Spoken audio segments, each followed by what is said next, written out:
नमस्कार। सभी का यूट्यूब चैनल रोचक हिंदी संसार में स्वागत है। आज मैं आपके समक्ष लेकर उपस्थित हुई हूँ कक्षा 12 की हिंदी की पाठ्यपुस्तक वितान से पहला पाठ।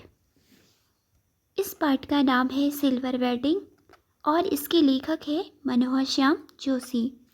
सिल्वर वेडिंग से तात्पर्य है शादी की 25वीं सालगिरह। विद्यार्थियों, सिल्वर वेडिंग मनोहर श्याम जोशी द्वारा रचित एक लंबी कहानी है जिसे कहानीकार ने एक परंपरा को मानने वाले व्यक्ति के विवाह की 25वीं वर्षगांठ को विषय बनाकर रचा है। कहानीकार ने आधुनिक समाज के अनुसार न बदल पाने वाले व्यक्ति की मनोदशा का अत्यंत सजीव चित्रण यहाँ पे किया है। आइए अब हम इस कहानी का सारांश जान लेते हैं। इस कहानी के जो प्रमुख पात्र हैं यशोधर पंत। यशोधर पंत सरकारी दफ्तर में सेक्शन ऑफिसर हैं। वे दिल्ली में गोल मार्केट में रहते हैं। पुरानी विचारधारा के समर्थक हैं, जबकि उनके परिवार के सदस्य आधुनिक विचारधारा के समर्थक हैं। इसी कारण से उनमें मतभेद है।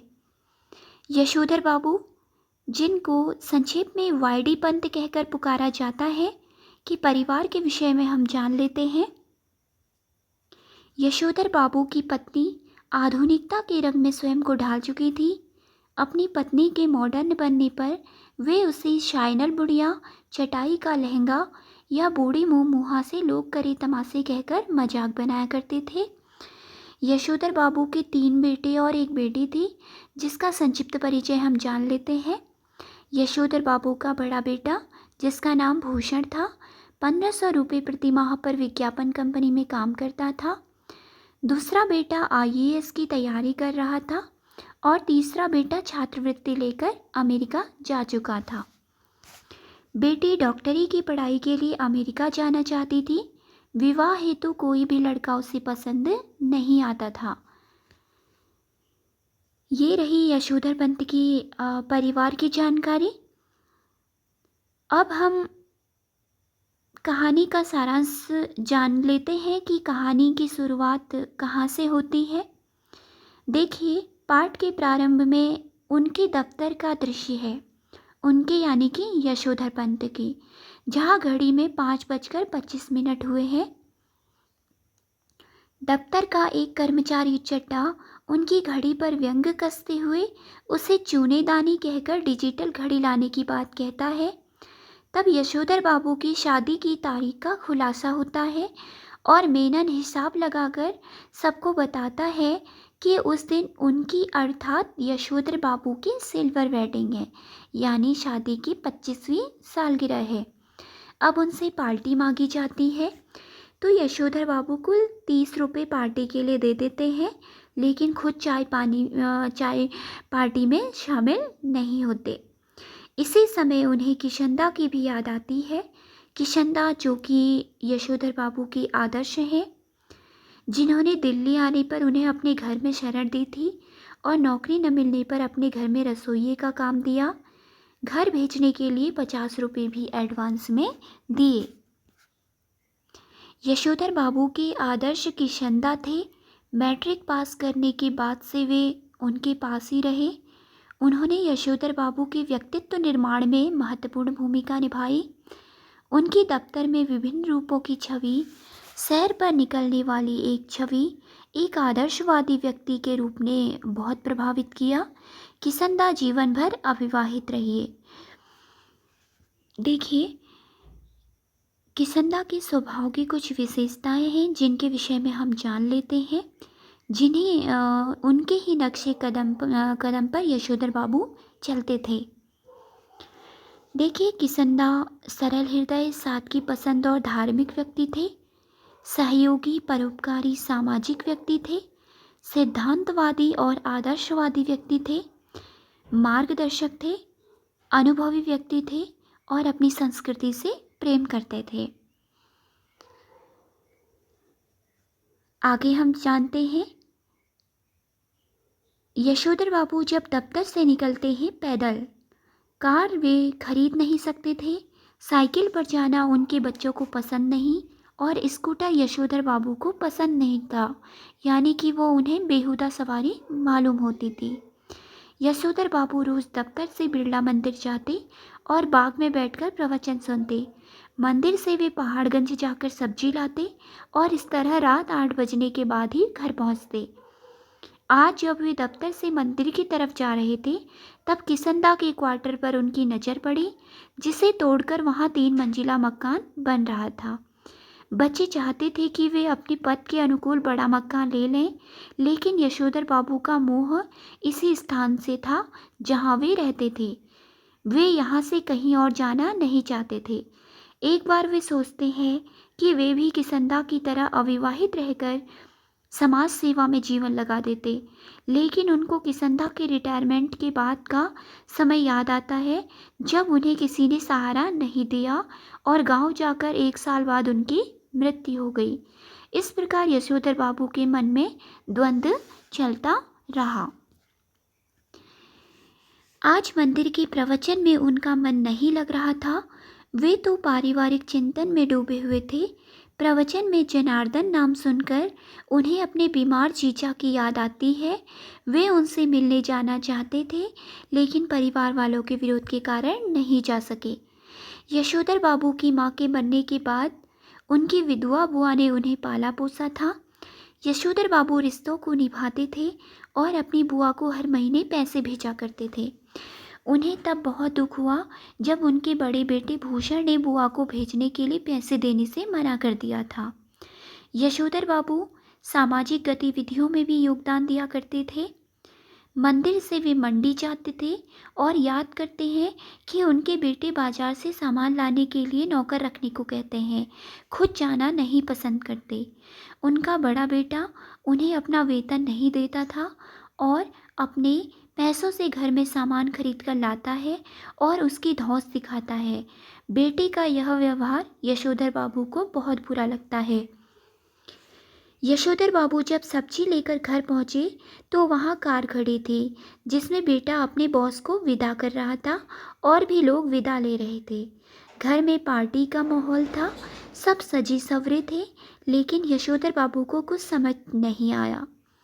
भूषण ने पिता को उलाहना देते हुए कहा कि उन्होंने उनके सिल्वर वेडिंग के दिन पार्टी रखी और वे इतनी देर से आ रहे हैं।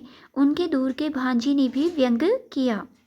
यशोधर बाबू को दुख हुआ कि किसी ने इस आयोजन के संबंध में उनसे बात नहीं की। उन्हें ये पार्टी वगैरह बिल्कुल पसंद नहीं थी। उन्होंने बच्चों के आग्रह पर केक काटा, लेकिन खाया नहीं। बहाना बनाया कि उसमें अंडा होता है और उन्होंने अभी संध्या पूजा भी नहीं की है। वे पूजा करने गए और रोज से अधिक समय आश लगाया ताकि अधिकतर मेहमान चले जाएं। पूरी कहानी में कई जगह की तरह यह आयोजना भी समहाउ इम्प्रॉपर ही थी। देखिए, जो सिल्वर वेडिंग का आयोजन उनके बच्चों के द्वारा किया गया था, वह भी यशोधर बाबू को किसी प्रकार से अनुचित प्रतीत होता था, यानी कि समहाउ इम्प्रॉपर लगता था। उन्हें पूजा करते हुए भी किसनदा की याद आती रही थी। जब पत्नी ने बुलाया तब बैठक में गए, जहां उनके बड़े बेटे ने उन्हें एक ऊनी ड्रेसिंग गाउन गिफ्ट किया और कहा कि उसे ही पहनकर वो सुबह दूध लेने जाया करें। लेकिन यशोधर बाबू को यह बात चुभ गई, क्योंकि उनकी अपेक्षा बेटे से यह थी कि वह गाउन गिफ्ट देने की बजाय उनसे कहता कि वह उनकी जगह दूध लेकर आया करेगा। देखिए, अब सिल्वर वेडिंग जो कहानी है, इसकी मूल संवेदना क्या है, उसके विषय में हम जान लेते हैं। सिल्वर वेडिंग कहानी की मूल संवेदना 2 पीढ़ियों के अंतराल को स्पष्ट करना है। आधुनिकता के दौर में यशोधर बाबू परंपरागत मूल्यों को हर हाल में जीवित रखना चाहते हैं। वे पुरानी पीढ़ी के आदर्शों और मूल्यों से जुड़े हुए हैं, जबकि उनके बच्चे नई पीढ़ी के अनुसार जीने में विश्वास रखते हैं। जबकि उनकी पत्नी अपने बच्चों के साथ खड़ी दिखाई देती है। यशोधर बाबू अपनी आदर्श की संदा से अत्यधिक प्रभावित है और आधुनिक परिवेश में बदलते हुए जीवन मूल्यों और संस्कारों के विरुद्ध है। यशोधर बाबू का पूरा व्यक्तित्व किसनदा के प्रभाव से ही विकसित हुआ है। वे किसंदा के व्यक्तित्व की ही प्रतिछाया है या उनकी कमजोरी ही कही जाएगी, क्योंकि वे जीवन भर अपना कोई महत्व स्थापित नहीं कर पाते हैं। एक तरह से वे किसंदा के रूप में ही जी रहे थे। वह उनके जीवन मूल्यों में बदलाव न होने के कारण का बड़ा कारण रहा होगा। देखिए, समहाउ इम्प्रॉपर और जो हुआ होगा, ये दो कथन हैं जो कहानी का बीज वाक्य कहे जा सकते हैं। समहाउ इम्प्रॉपर जुमले में अनिर्णय की स्थिति है, तो दूसरे जुमले जो हुआ होगा में यथास्थिति को ज्यों का त्यों स्वीकार करने की बात है। कहानी में यशोधर बाबू सहानुभूति के पात्र हैं। पीढ़ीगत अंतराल के कारण परिवार के साथ तालमेल नहीं बिठा पाते। उनमें एक तरह का द्वंद्व है, जिसके कारण नया उन्हें कभी कभी खींचता तो है, पर पुराना छोड़ता नहीं है। यानी कि वो पुरानी जो परंपरागत मूल्य हैं, उनको क्या रखना चाहते हैं? जीवित रखना चाहते हैं। वो अपनी पुरानी परंपराओं को भूलना नहीं चाहते। इसमें कुछ बातों की ओर ध्यान दिया गया है, जिसमें सबसे पहली बात है भाईचारा व प्रेम को बनाए रखना, किसी भी कीमत पर रिश्तेदारी निभाना व टूटने से बचाना, बुजुर्गों का सम्मान करना, परंपराओं का निर्वहन करना, संयुक्त परिवार और संस्कारों को महत्व देना और संतोषपूर्ण जीवन स्थापित करना। ये बातें इस पाठ में उठाई गई है।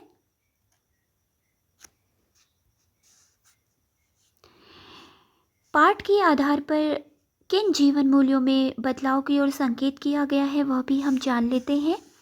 भाईचारे और प्रेम को मूर्खतापूर्ण मानना, रिश्तेदारी निभाने को घाटे का सौदा मानना, बुजुर्गों का तिरस्कार करना, जो कि यशोधर बाबू के बच्चों के द्वारा किया जाता है, पाश्चात्य संस्कृति को अपनाना। यशोधर बाबू के परिवार वाले आधुनिकता यानी पाश्चात्य संस्कृति को अपनाते हैं, एकल परिवार को महत्व देते हैं और किसी भी तरह धन कमाने को अनुचित नहीं मानते।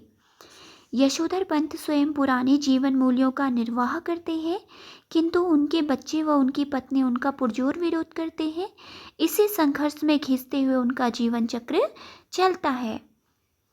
यानी इसका मूल प्रतिपादि यही है कि इसमें पुरानी पीढ़ी और नई पीढ़ी के बीच द्वंद्व को दिखलाया गया है कि पुरानी पीढ़ी परंपराओं को नहीं भूलती है, जबकि नई पीढ़ी आधुनिकता को अपनाने की पक्षधर है।